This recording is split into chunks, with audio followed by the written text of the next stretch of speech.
kita masuk ke teknik membaca cepat yang kedua, yaitu skimming. Jika tadi scanning itu adalah membaca cepat untuk mendapatkan spesifik informasi tentang sebuah teks, tentang sebuah artikel yang sedang kita baca. Sedangkan skimming bertujuan untuk mendapatkan general impression.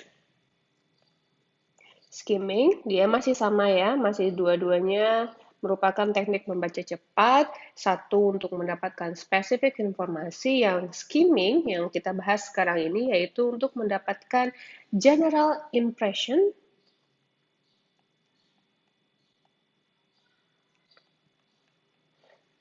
Untuk sebuah teks, artikel, atau yang kita baca. Atau dengan kata lain, jika kita ingin mencari tentang apa sih teks ini, isinya, apa sih yang dibicarakan oleh teks ini tentang apa ya? Ya, namun, eh, ini bisa kita gunakan, inilah yang kita gunakan. Nah, namun hanya gambaran umum saja. Misalnya ada sebuah teks, kita lihat, setelah kita skimming, oh ini tentang guru, oh ini tentang kebijakan sosial, oh ini tentang em, apalagi macam-macam lah topiknya, sebatas general idea itu saja. Nah, jika kita misalnya tertarik, ternyata setelah melihat secara general itu, lalu kita ingin membacanya lebih detail, maka kita nggak lagi dengan pola skimming, tapi nanti itu dengan reading comprehension namanya, tekniknya lagi. Biasanya kalau kita dihadapkan pada sebuah bacaan, kita kan biasanya lihat aja dulu beberapa bagian dari teks tersebut, seperti yang dijelaskan oleh Bill Cosby tadi lah misalnya, untuk menarik kesimpulan apakah kita akan lanjut membaca teks ini atau tidak, ya kan? Nah, seringkali kita dapatkan kesimpulan kita ini tertarik atau tidak terhadap sebuah teks itu dengan melihat main idea atau ide pokoknya atau general impression-nya itu pada teks yang kita baca. Nah, seringkali juga orang melihat main idea itu pada kalimat pertama setiap paragrafnya. Biasanya kan seperti itu. Di sekolah diajarkan lihat ide pokoknya pada paragraf pertama, lalu di tengah, lalu ada di akhir, gitu ya. Nah, ini termasuk proses skimming. Atau mungkin kita melihat paragraf pertama dan paragraf terakhirnya saja. Atau mungkin kita juga lihat eh, ke subheadingnya topik yang kita baca itu saja. Nah, cara-cara yang saya sebutkan tadi itu memang itulah proses aktivitas skimming. Jadi sekarang kita rubah istilah kita. Jangan jangan bilang lagi baca aja paragraf pertamanya atau baca aja dikit-dikit awal-awal paragraf aja, awal-awal kalimat pertama aja, atau baca aja kepala-kepalanya. No, ini kita namakan istilahnya dengan skimming. Apa yang kita lakukan? Skim saja, kamu skim atau kamu scan. Nah, itu lebih bagus daripada kita bilang istilah yang baca aja kepala-kepalanya atau baca aja cetak tebalnya. No, aktivitas itu namanya adalah aktivitas skimming. Oke, right. Nah, sekarang kita lanjut. Yang selanjutnya adalah di teori kali ini, skimming ini terbagi menjadi 3 cara. Yang pertama, kita bisa melakukan aktivitas skimming ini dengan cara using first line of paragraph. Using first line of paragraph.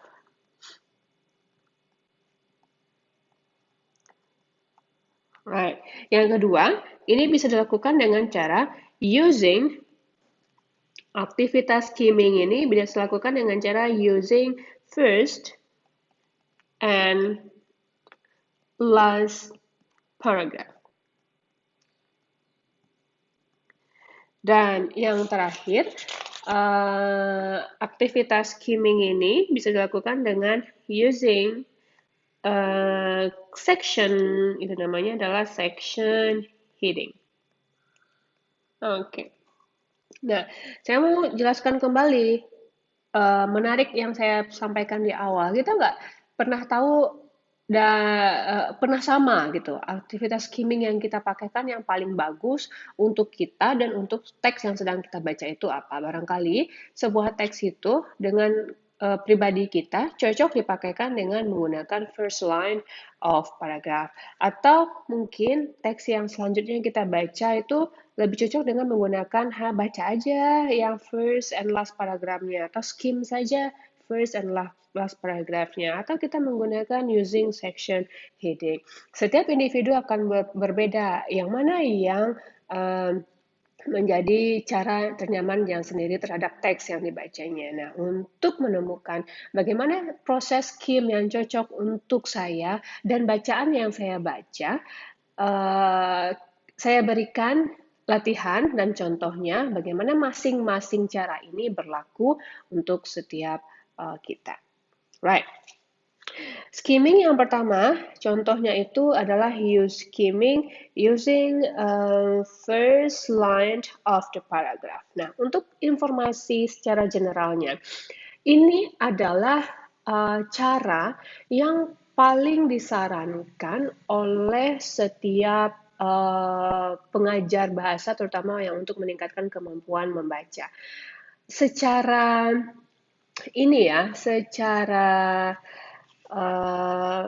teorinya, setiap penulisan akademis, saya selalu menekankan penulisan yang dipakai untuk membaca dengan proses skimming dan scanning ini adalah untuk yang akademis. Karena mahasiswa akan membaca artikel, jurnal, dan buku atau yang semacamnya, penelitian gitu. Nah, setiap penulisan akademis yang mungkin kita hadapi dalam dunia perkuliahan kita, paragraf ini sudah terbentuk dari sebuah kesatuan berisikan satu tema yang terhubung antara satu paragraf dengan paragraf lainnya. Jadi kan dibikin oleh paragraf dan paragraf lainnya, dia terhubung dengan satu tema. Nah, setiap paragraf pada teks itu ditulis memiliki sebuah ide pokok atau namanya adalah main idea. Ini saya yakin juga udah kenal juga ya main idea atau ide pokoknya. Yang mana ide pokok atau main idea ini seringkali merupakan ringkasan dari paragraf tersebut. Seringkali dia merupakan ringkasan dari paragraf tersebut. Nah, jika nih misalnya kita memiliki bacaan itu punya 5 paragraf, maka setiap paragraf memiliki main idea. Kan ada 5 paragraf misalnya. Nah, paragraf yang pertama ada main idea-nya. Lalu paragraf kedua itu juga ada main idea-nya. Dan paragraf ketiga juga ada main idea-nya.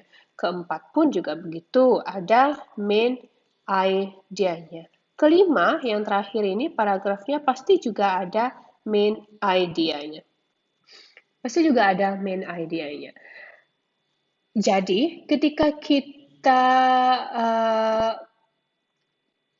membaca, jadi ketika kita melihat paragraf yang 5 ini, kan masing-masing tadi punya main idea ya. 1, ada 2, ada 3, ada 4, ada 5, ada.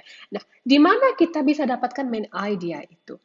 Umumnya, main idea dari setiap paragraf pada teks yang kita baca itu berada pada first sentence setiap paragrafnya. Bukan first line ya, bukan baris pertama, tapi first sentence.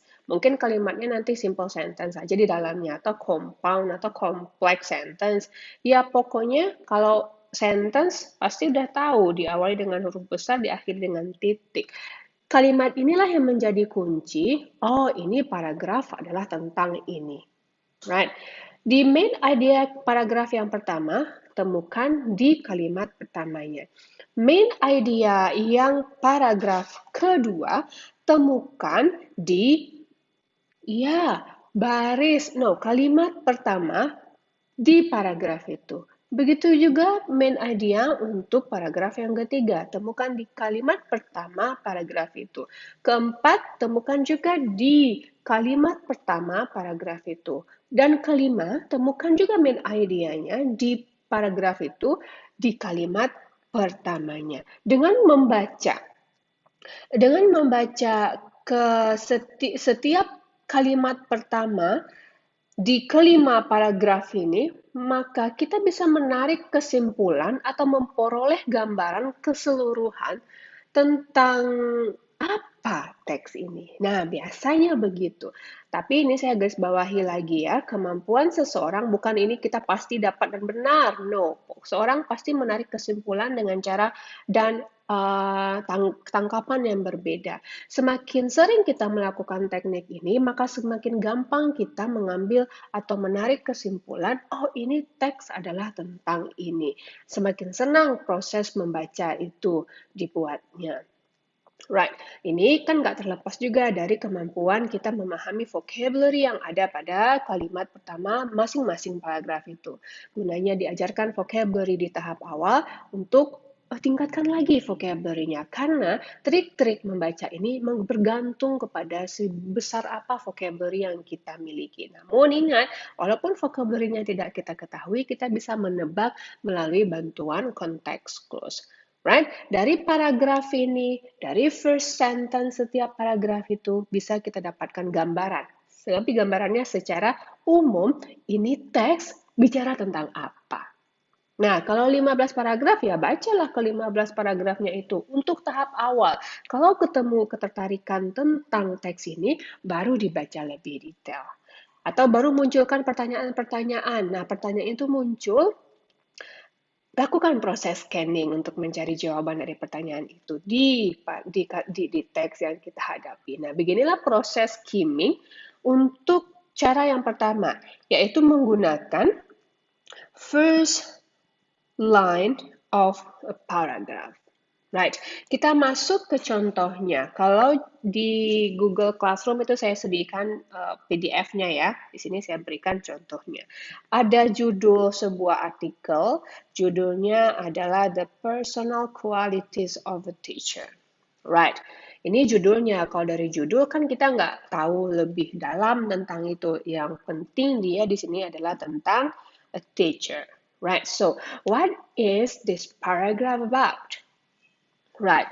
Caranya, apakah di-scan? Now, ini untuk mencari, ini tentang apa ya? Pakaikan cara skimming. Teknik yang pertamanya, skimming ini menggunakan kalimat pertama di setiap paragrafnya. Coba perhatikan di sini. Ini paragraf 1, 2, 3, 4, 5, 6, 7. Ada 7 paragraf. Berarti masing-masing paragraf dia akan memiliki ide pokok masing-masing pula.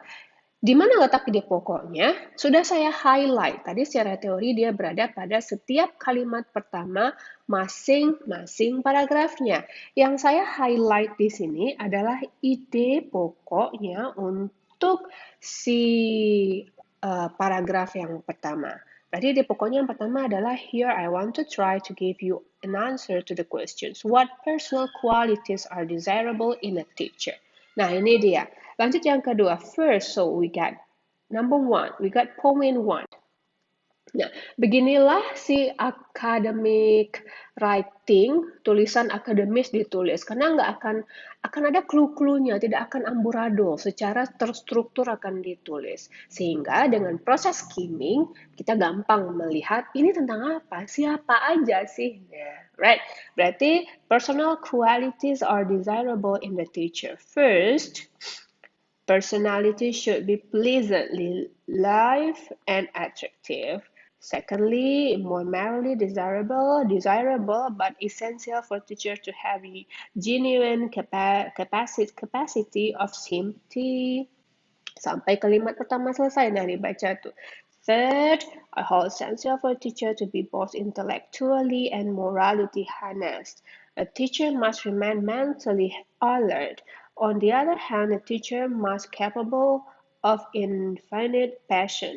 Finally, I think a teacher should have the kind of mind which always wants to go on learning. So, dengan membaca bagian yang di-highlight saja, bagian yang di-highlight kuning, kita bisa Bisa nggak disimpulkan tentang apa ini?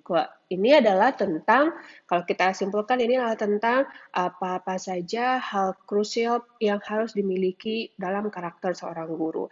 Yang pertama, guru itu uh, uh, harus termotivasi dan atraktif, lalu dia punya sifat simpati dalam hidupnya, bisa merasakan perasaan yang orang lain rasakan, sejenis penyayang, begitu ya. Lalu guru itu harus cerdas dan secara emosional dan intelektual, guru itu harus sehat secara mentalnya, berpikir kritis, lalu dia juga orangnya sabar, dan guru itu mau selalu belajar. Nah, dengan tidak membaca kesemuaannya, kita bisa tebak aja. Secara general, di garis bawah, di tanda kutip, di box, secara general, guru yang ideal ini, menurut artikel ini adalah seperti 1, 2, 3, 4, 5. Nah, inilah proses skimming yang pertama menggunakan first line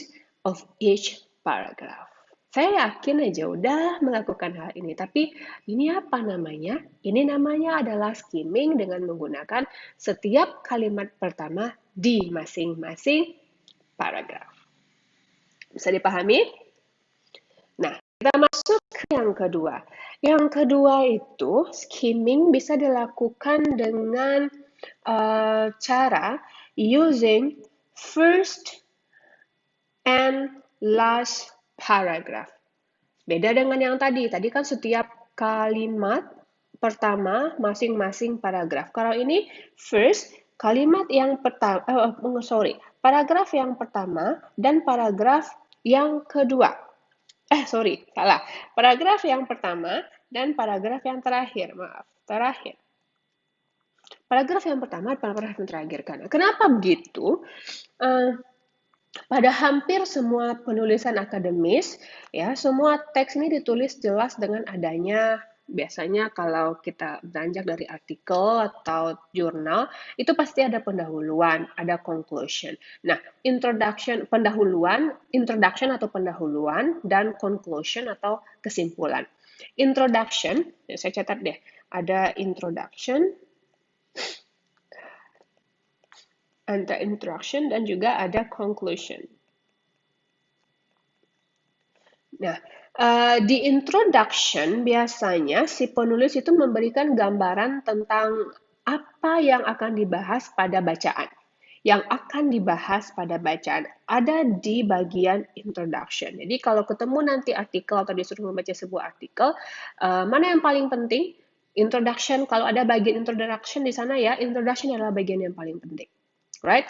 Lalu, apalagi yang paling penting? Biasanya yang paling penting itu adalah, dan kebanyakan adalah conclusion, yang menunjukkan tentang this is what it has been about. This is it. This is what it has been.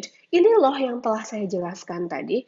Nah, oleh karena itu, dengan membaca introduction atau first paragraph atau conclusion atau last paragraph itu, kita bisa dapatkan ide keseluruhan bacaan atau teks yang kita baca. Hanya dengan membaca itu saja, tapi dengan membaca pemahaman ya. Pahami paragraf introduction-nya, pahami juga paragraf conclusion-nya. Nah, kita akan bisa mendapat apa yang ada di isinya itu. Nah, contoh skimming dengan menggunakan first and last paragraph itu di Google Classroom itu ada lampirannya. Silakan di print out atau dilihat saja yang ada di sini. Ini teksnya. Misalnya saya di sini ada tag what is anthropology. Walaupun nanti dalam teks itu memang tidak ada introduction, that's okay. Tapi yang jelas adalah setiap paragraf pertama itu biasanya merupakan introduction atau yang akan menggayat kita, menggiring kita ke bagian intinya. Jadi paragraf pertama sangat penting. Makanya ada istilah skimming menggunakan first paragraph yang dikenal dengan istilah introduction.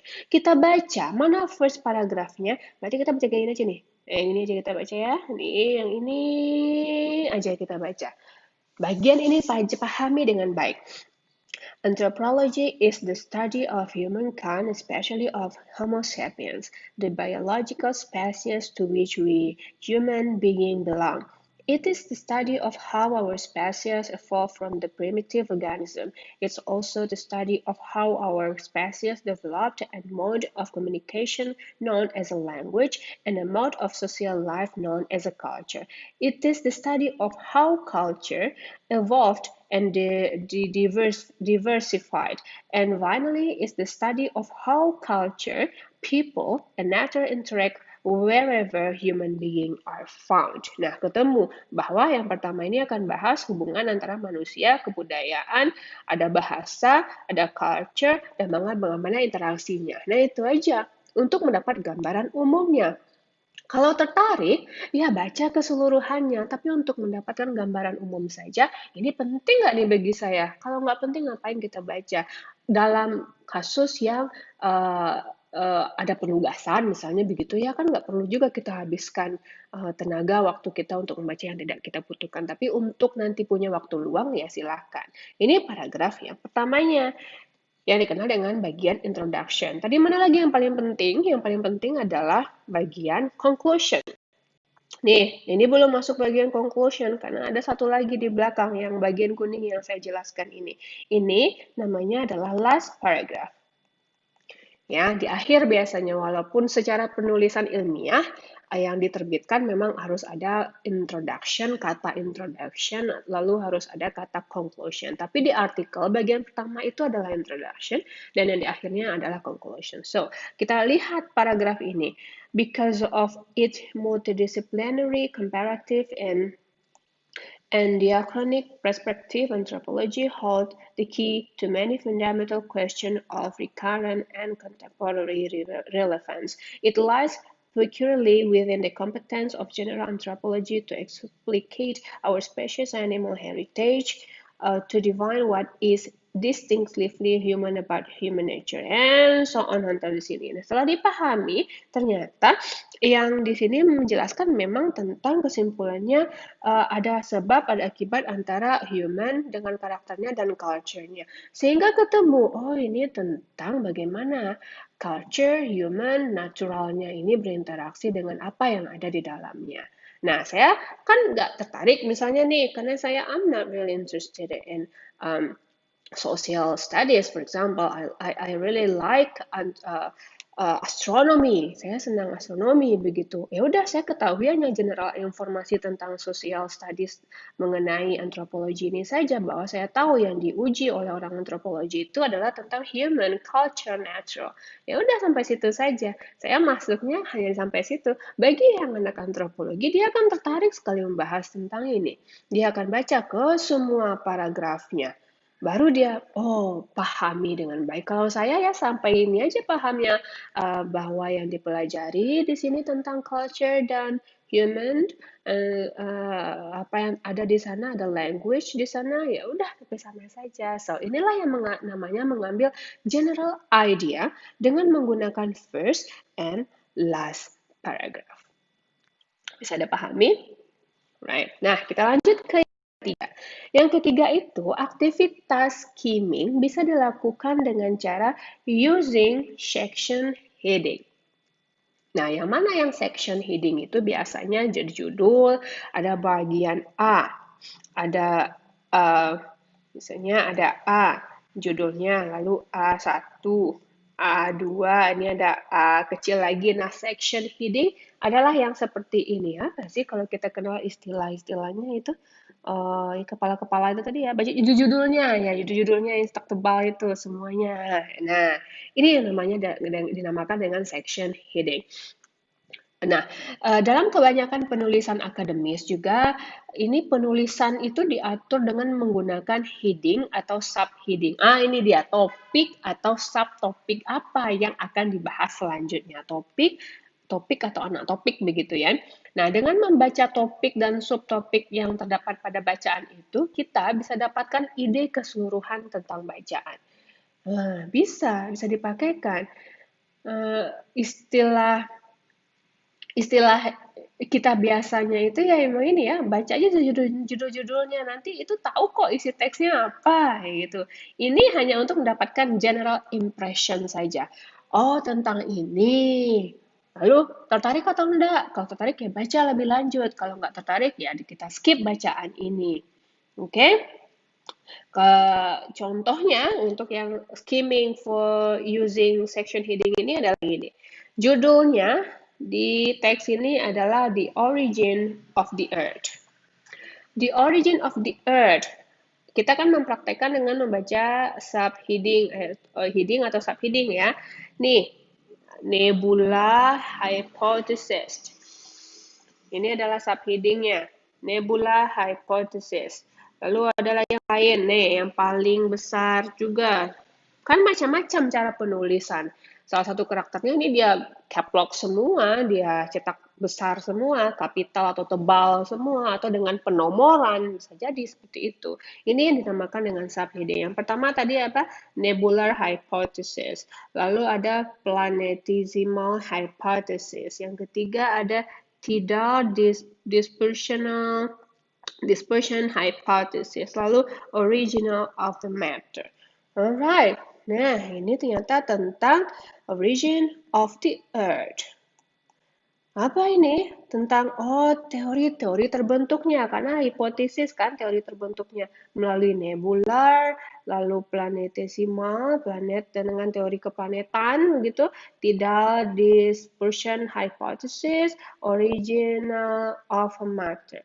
Nah, dengan membaca ini terbayang bagi kita, oh berarti ini tentang bagaimana proses terbentuknya bumi. So, kan saya tertarik tuh, tadi kan saya sukanya astronomi, pokoknya tentang inilah saya senang, astronomi bumi itu saya senang sekali. Nah, dengan melihat subheading ini saya tertarik, apa sih yang akan dibahas di tidal dispersion hypothesis? Ah, saya dapat general idea-nya bahwa bumi itu terbentuk dari hipotesa-hipotesa yang macam-macam.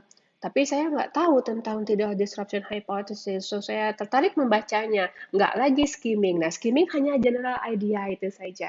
Nah, kalau untuk lebih detailnya itu masuk ke reading comprehension namanya.